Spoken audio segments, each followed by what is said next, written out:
Bismillahirrahmanirrahim. Assalamualaikum warahmatullahi wabarakatuh.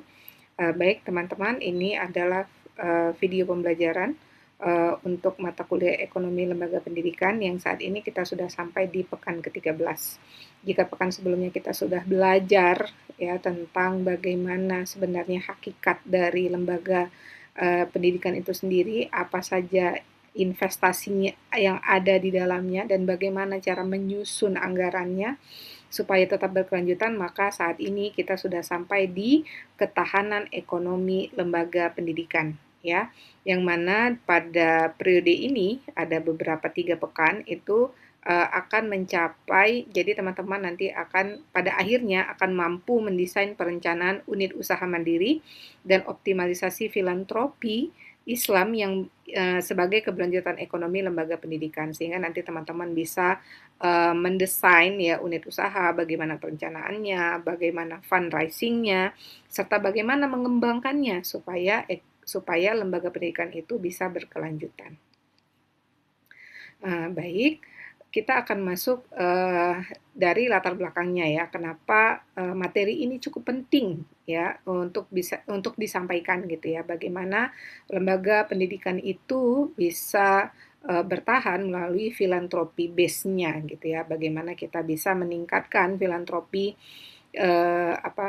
integrasi ya dari keuangan sosial Islam ini untuk menjaga keberlanjutan dari lembaga pendidikan itu sendiri gitu. Nah, saat ini tuh seperti yang kita tahu ya, seperti yang kita tahu bahwasanya alokasi APBN dan APBD itu ke satuan pendidikan itu adalah sebesar 20%. Bayangkan saja Indonesia yang sangat luas ya dari Sabang sampai Merauke, 20% ini akan dibagi ke beberapa satuan pendidikan gitu ya. Jadi sudah barang tentu ini tidak cukup gitu ya. Kalau kita berlandaskan Islam sendiri, sedangkan lembaga pendidikan itu merupakan salah satu bentuk bagaimana menjaga peradaban kan gitu ya. Nah ini juga dipertegas ya dari SDGs bahwasanya di dalam salah satu poin SDGs itu ada yang disebut dengan penyamaan ya, penyamaan rataan untuk pendidikan di poin keempat. Poin keempatnya dari SDGs, maka ini itu tema ini menjadi penting untuk bisa sama-sama kita bahas dalam salah satu pertemuan di ekonomi lembaga pendidikan. Nah, kita lihat mengapa yang saya ambil adalah kita ngambil studi kasus yaitu dari pesantren ya. Mengingat sekolah tinggi kita juga berasal dari pondok pesantren, jadi saya mencoba ya bagaimana mengintegrasikan ini untuk bisa dijelaskan. Jadi jumlah pesantren di Indonesia itu sangat banyak, sekitar 40 ribuan, tapi pesantren sendiri ya itu mengalami kendala. Ada banyak kendala pesantren-pesantren. Apa kendalanya? Biaya pendidikan, kualitas tidak merata, dan fasilitas yang tidak memadai, gitu ya. Padahal dari undang-undang itu sendiri, untuk menjaga pendidikan ini terus berkelanjutan itu juga salah satu tanggung jawab ya, bukan hanya tanggung jawab pemerintah, tapi juga tanggung jawab dari masyarakat, gitu ya. Nah, untuk bisa menjawab ini bagaimana? Nah, saya mau lihat nih, kita persempit lagi filantropi base-nya dari mana? Dari sisi wakaf, gitu ya. Karena kalau kita lihat ya dari materi yang sebelumnya, bahwasanya teman-teman nanti juga bisa baca dari link yang saya kasih, hasil penelitian saya menyatakan bahwasanya pesantren-pesantren itu ya sebagiannya itu sudah berhasil ya bagaimana mengenerate income untuk menjaga keberlanjutan dari lembaga pendidikan mereka gitu kan, untuk lembaga pendidikan mereka. Nah, selanjutnya sumber pembiayaan pendidikan di pesantren ya. Sebenarnya ini sama dengan sumber-sumber pembiayaan pendidikan di tempat lain ya, itu ada pemerintah itu memberikan bantuan dananya melalui BOS, BOP dan hibah, masyarakat melalui SPP ya, atau infak pendidikan gitu ya, dalam bentuk SPP, donasi gitu. Nah, sekarang kita mau lihat dari sisi lembaga pendidikannya nih. Bagaimana lembaga pendidikan itu juga bisa mencari gitu ya, mencari usaha secara mandiri untuk bisa membiayai ya, untuk bisa membiayai kegiatan pendidikan mereka gitu ya, supaya mereka tidak bergantung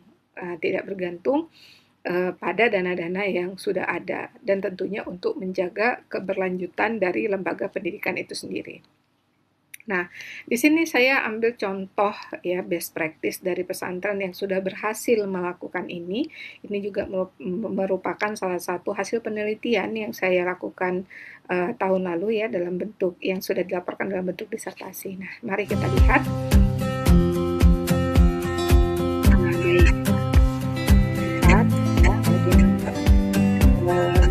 Sangat luar biasa.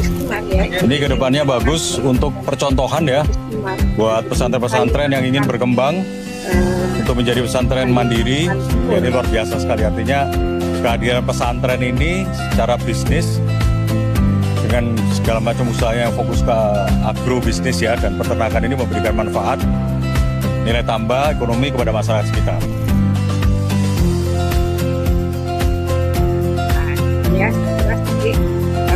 Saya akan mengupayakan secara secepatnya produk pesantren ini bisa melantai di bursa ekspor.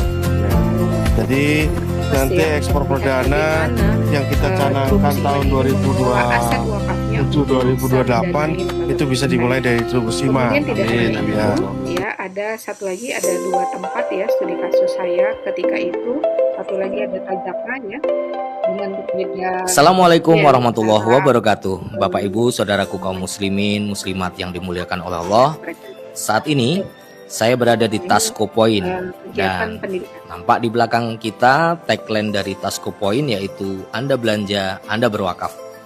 Artinya ketika Anda belanja barang-barang kebutuhan Anda di Tasco Point, maka secara tidak langsung Anda sedang berwakaf, karena keuntungan yang didapatkan oleh Tasco Point semuanya akan diwakafkan kepada Pondok Modern Tazaka. Mengapa demikian? Karena Tasco Point yang merupakan toko retail dan juga pusat grosir sembako serta kebutuhan harian yang berada di bawah naungan PT Tasco Indonesia Berkah adalah amal usaha Pondok Modern Tazaka yang berbasis wakaf produktif. Semuanya guna menopang kemandirian ekonomi di Pondok Modern Tazaka. Jaringan minimarket Tasco Point ini bergerak di bidang penjualan retail dan juga grosir dengan produk yang dijual seperti sembako, makanan dan minuman, toiletries, oleh-oleh haji dan umroh, produk UMKM, pakaian, alat tulis, serta semua kebutuhan santri dan juga semua kebutuhan rumah tangga sehari-hari. Tasco Point juga menggandeng beberapa pabrik profesional untuk memproduksi barang dengan sistem maklun. Maka apa sebenarnya dampak dari pembiayaan filantropi base ini? Sehingga lembaga pendidikan itu sendiri tidak bergantung pada pendapatan dari iuran santri gitu ya. Kemudian dari kebaikan santrinya lah, dari SPP, dari iuran pendidikan gitu. Kemudian juga tidak bergantung pada bantuan pemerintah. Sehingga apa? Sehingga terjagalah keberlanjutan pendidikan itu gitu. Jadi mereka tidak bergantung pada jumlah santri yang masuk ya, karena mereka sendiri itu punya usaha gitu ya untuk menjaga keberlanjutan dari lembaga pendidikan itu sendiri. Nah, ini yang coba saya modelkan ya gitu, financing model philanthropy base ya, bagaimana ini integrasi dari zakat, infak, wakaf itu ya, masing-masing instrumen keuangan sosial ini itu bisa menjaga keberlanjutan dari lembaga pendidikan itu. Nah, bukan hanya keberlanjutan dari lembaga pendidikan itu saja, tapi juga bisa membuat lembaga pendidikan itu menjadi inklusif, kemudian guru dan tenaga pengajar yang lain atau staf-staf dan karyawannya itu bisa mendapatkan kesejahteraan yang sesuai pula gitu ya. Nah, ini akan menjadi bahan diskusi nanti teman-teman. Saya akan buatkan linknya untuk ini bisa dituliskan dalam bentuk esai nantinya. Nah, jika nanti ada pertanyaan dan ada yang kurang paham, nanti teman-teman bisa berdiskusi ya di grup yang sudah kita buat ya, grup kelas, untuk bisa mendiskusikan video dari jika teman-teman tidak paham ya dari video pembelajaran yang sudah saya coba upload ini untuk teman-teman pelajari. Baik, mungkin sampai di sini saja. Wabillahi taufiq wal hidayah. Assalamualaikum warahmatullahi wabarakatuh.